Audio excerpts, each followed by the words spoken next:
So, and next week it could change. I never said it could change. But look, man, I'm making a bold statement that I think the Jazz could easily, and I said this last week, easily get that first seed. And the Jazz getting that first seed, I think it's a lock to get them to the Western Conference Finals. I don't know the NBA Finals, but when the Jazz have gotten to the Western Conference Finals as the first seed, they've gotten to the finals. And it was both times they've gotten to the finals. So, I mean, look, man, the Jazz are rolling right now. I see them losing at some point, but I don't know if it's going to be soon. It could be tonight.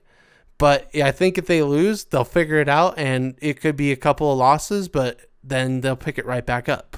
I really do. I just think this team is so loaded with weapons. They're playing focused. I don't think a loss is going to bother them like every other Jazz team has. And I think the Jazz are just going to keep doing what they do. We got a tough one Sunday, and I think that's going to be the toughest test they've had. I've already given my preview on it, but if they win tonight and they win on Sunday, we could see the Jazz really holding this streak up to probably 14, 15 games. And that's the longest they've had in the history of the Jazz. I think 15 is the highest this organization's had as a win streak. And if you could beat that, maybe even get up to 16, 17, maybe even 18, because I don't see it going past that point. I think at that point, because we're going to be playing the Clippers, we're going to be playing the Sixers, we're going to be playing the Celtics, we're going to be playing the Lakers, it's going to be tough. I do think that Lakers game, I think the Jazz have a really good shot at winning that game. I think the Clippers are going to take one. I think the Jazz are going to lose one at that point. But I don't know. That's the thing. This whole season has been crazy, and why not the Jazz? Why not the Jazz? And so right now, to me, I think they are title contenders, and I think they are contenders to go take out the Lakers in the West. Not necessarily take them out in the playoffs, but I do think that they have a really good chance of beating the Lakers and getting that first seed. I think that would be the ultimate best. But if they got a top 3 seed, I think they still have a really good chance to go to the final or the Western Conference Finals, because I think the Lakers, if the Jazz get second or third, are going to be first. But we'll see what happens, in February. We got a couple days before February comes up. If the Jazz can hold ground till the 9th, till after my birthday, or till the day before my birthday, then, a lot can happen there. But I think the Jazz are title contenders simply because I think they have a really good team. I think they've got a good camaraderie around them, and they've got an excellent coach, and they've just got that focus. I think the Jazz early on in the season, I think their offense was running perfectly to perfection. I think this whole season it has. Here's the issue I have, and you could see it in the game last week, or on Wednesday, when the Jazz had it won. It's not a question of making the jump shot that's wide open. It's a question of, are you going to make this jump shot wide open with the focus that you have? See, there's the difference. I look at the Jazz playing the Knicks, and they just didn't look focused at all in the second half. They thought it was one, and they just let it go. Then you look at the Knicks game on Tuesday, and they were coming from behind, but there was just that little extra focus that they're putting in. And I think at the Jazz, and I think they can do this, do a really good job of actually continuing to stay focused, execute their offense, play really good defense. Then I think the Jazz are going to have a really good shot at the title. But that remains to be seen. The problem is we're 25% through the season. But at this point, usually when you look 25% into the season, you know who your top 3 is and who's going to be fighting for that top spot. You know who your 4 through 6 is and who's going to be fighting for those spots. And I think right now that bodes well for the Jazz. I think the Jazz will be able to get that top 3 seed at least. And then I predict that if they continue with how they're playing, again, even with losses, if they decide to go, man, you know what? We lost the game, but we're not going to care. We're going to get them next game. They go get them next game or in the next couple games or so. Then the Jazz are going to be good. The Jazz are going to be set with a pretty good record. I could see them winning. Somebody said they're on pace to win 55 games. If they win 55 games, I think that's enough to get that first seed because you lose 17. I just don't think, because of how stacked the West is, that's plausible for every team. I don't think even for the top 3 teams. Because, again, the Lakers are going to have to face the Jazz, and the same with the Clippers. And the Jazz are going to have to face the Clippers, and same with the Lakers. So, it's all going to balance out at some point. We'll just have to see what happens in the coming months. And again, tonight's going to be a tough game.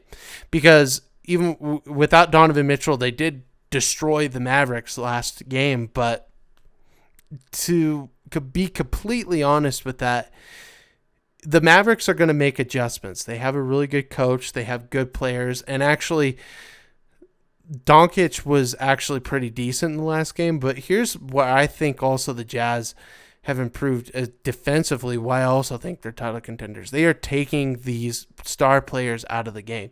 Penny Hardaway was by far the best shooter on their team last game.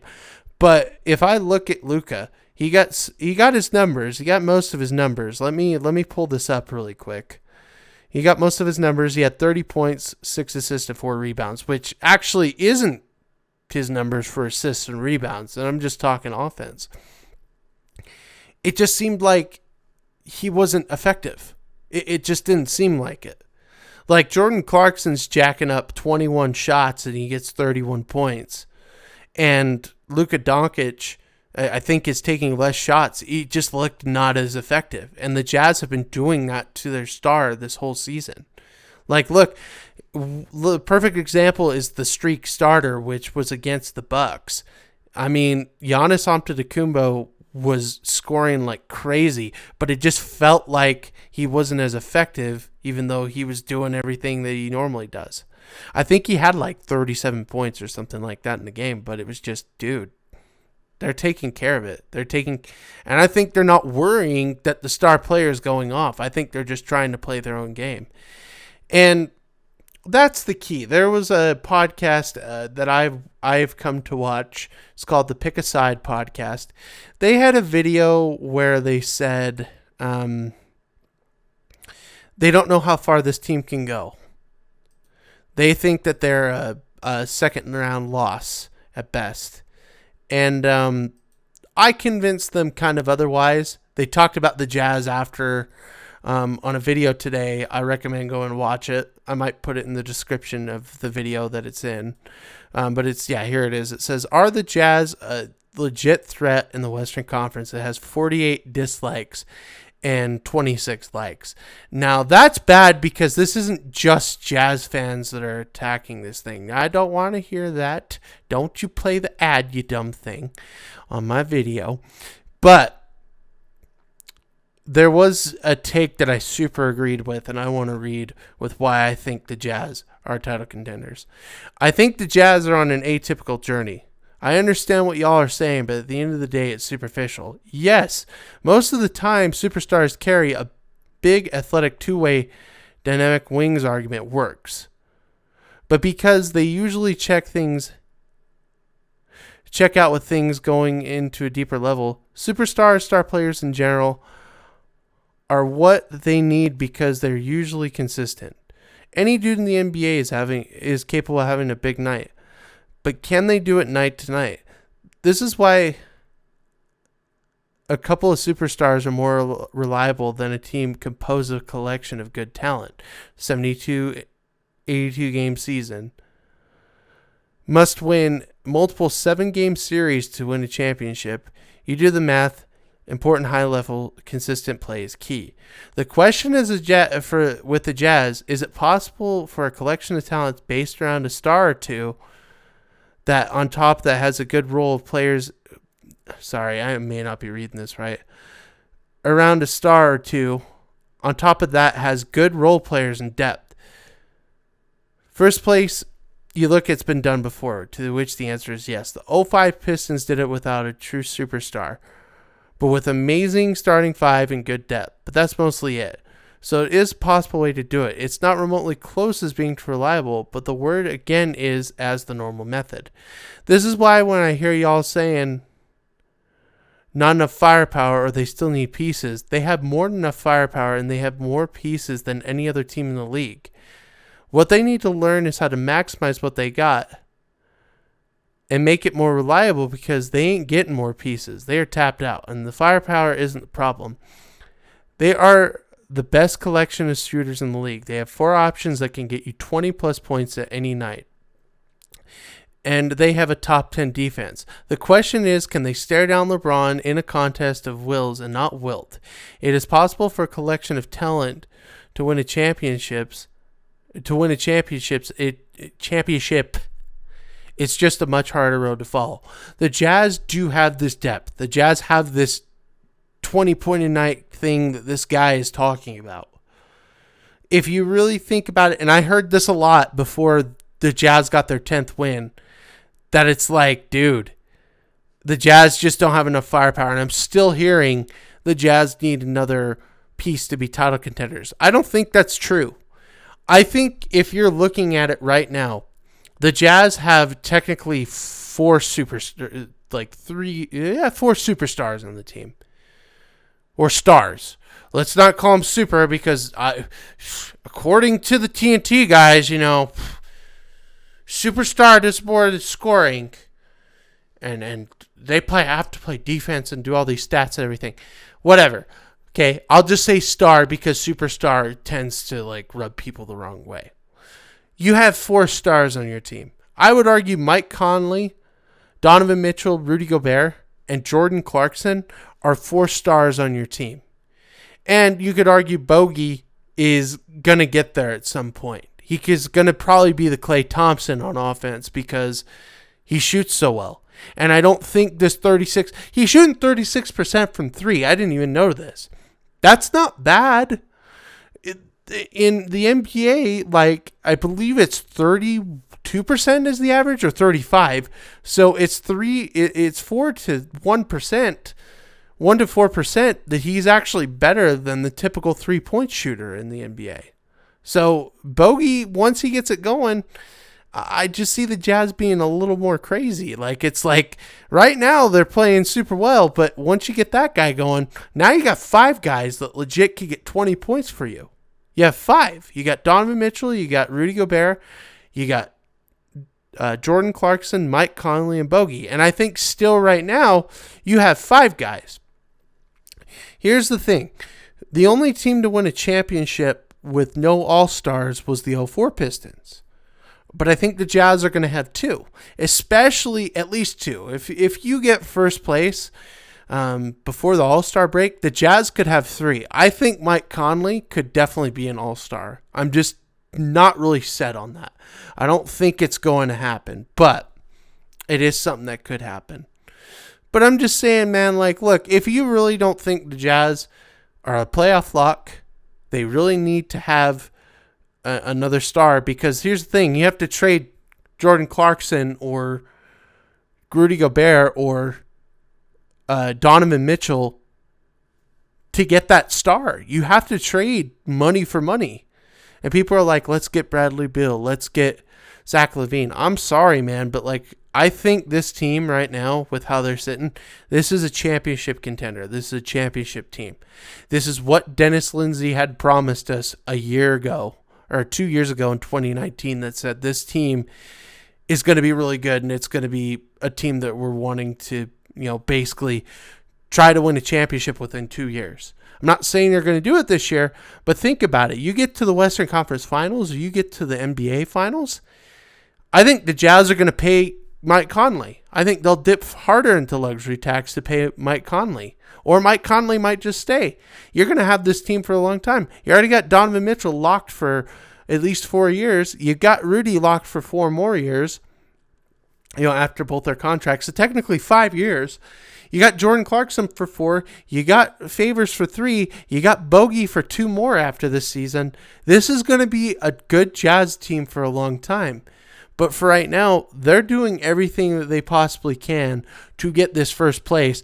And I'm sorry, folks, but if you're going to convince me that what I watched a couple of nights ago against the Dallas Mavericks to what I watched with the Lakers last night, where they played a 4-win Pistons team and lost, where the Jazz didn't do that. And I get what everybody's saying. Anthony Davis is out. I don't care.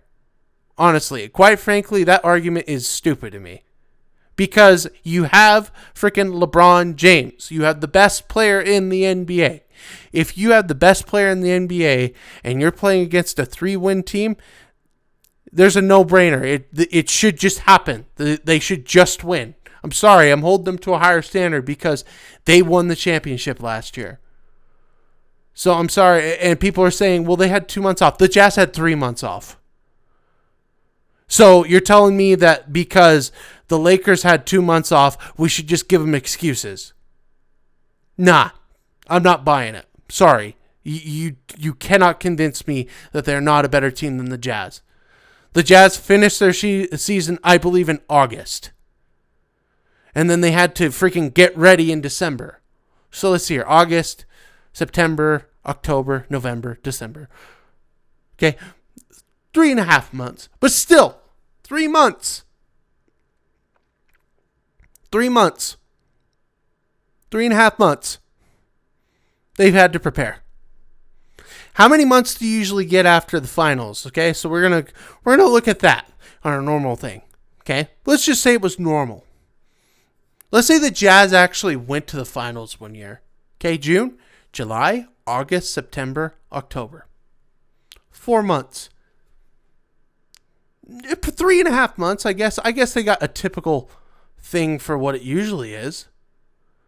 But I'm sorry, I'm not going to make excuses for the Lakers. Because the team I saw last year, and if you would have asked me last year, I was correct. The Lakers were the best team in the NBA and they won the championship. So, again, I say, if you are really seriously going to sit there and say, well, they didn't have Anthony Davis. Oh, well, they had 2 months off. I don't care. Sorry. It's not my fault that LeBron decided to party for the 2 months and didn't get ready for the season when you had Mike Conley and Donovan Mitchell doing 2-a-days trying to get ready for the season this year.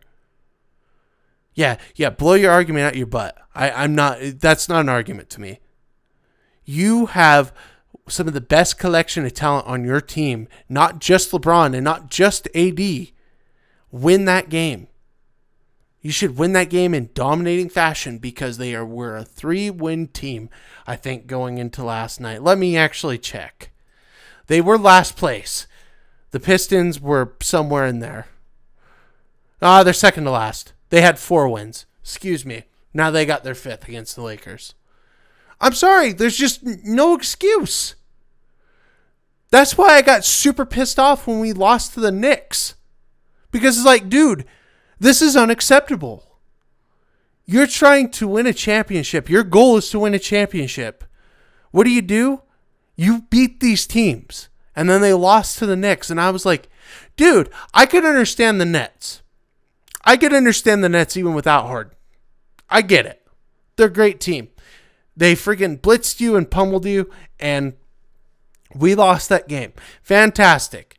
I understand that the Jazz lost and they hadn't figured things out and the Nets should have beat them. Full on, full force. I understand that loss. But when you go into like the Knicks, who have been historically bad for a long time and were one of the worst teams in the league last year, going into this year, and you lose to them, and your goal that you're saying at the offseason is, we'll be back, we're going to win a championship after losing to I don't think the Nuggets were better than the Jazz last year. To a team that was worse than you. Because again, throw out the argument, oh, they made it to the Western Conference Finals. I don't care. I don't care if they made it to the finals. I think the Jazz would have done the same thing. I don't think the Clippers were that good. I honestly still don't think the Clippers are that good. And I still don't think the Lakers are that good. Show me something that tells me differently. Because every time I watch the Lakers, and even against the Bucks when they dominated them, I still don't see it. I'm sorry, I don't. It's not even a case of me being blind. I have watched the games. I've been watching the games closely because the Jazz were picking up steam to get this first place bit. I'm sorry, you shouldn't have made it close against the Cavaliers. You shouldn't have lost to the Pistons. And if all intents and purposes, you're in a better conference. You shouldn't have lost to the 76ers. You shouldn't have had to come back to the 76ers. Should have even been closer, or you should have dominated them. Okay? That's what I think for us. If we, honestly, we could probably lose to the Bucks because, they're legit. And I think we probably could lose to the 76ers because they're legit. If you lose to them and it's close, fine. But don't lose by 12. Don't lose by how much you lost to the Pistons. And don't sit there and tell me that because LeBron had himself and Kentavious Caldwell-Pope and Kyle Kuzma and who's the short guy? That number 4. I don't remember. And Montrezl Harrell and Pau Gasol, that they shouldn't have beat that Pistons team because they didn't have Anthony Davis? And that you're saying that the Jazz aren't better than the Lakers? Come on. I'm not buying it. And I don't care if I'm naming one game. I'm not buying it. I'm not buying that they're the best team in the league. That's garbage to me. The Jazz have played so many other better teams than the Lakers have played, especially as of recently, and they beat them. And they beat them soundly. And they've gone up by 20 to most of the teams in this 10-game win streak. I think it was like 2, 3, maybe 4 times they didn't go up by 20. So, and I think it was one time. I think it was one game. And I'm correct on this, I think. That the Jazz did not beat a team by double digits in this win streak. And that was the Nuggets game. So you could understand it was close because the Nuggets are kind of getting it together. But here's the thing. Let me go to the free throw percentages for that game. Let me just go to it. Oh, we were at 57%. We missed 12 free throws. It's 109 to 105. Okay? You do the math. It's a 121 to 105 win if they make all their free throws. Not saying they're going to. But they still beat the Nuggets. They shot 40% from 3, and that's what carried them to a win. This is the best team in the NBA. And the stats and what I've seen don't lie.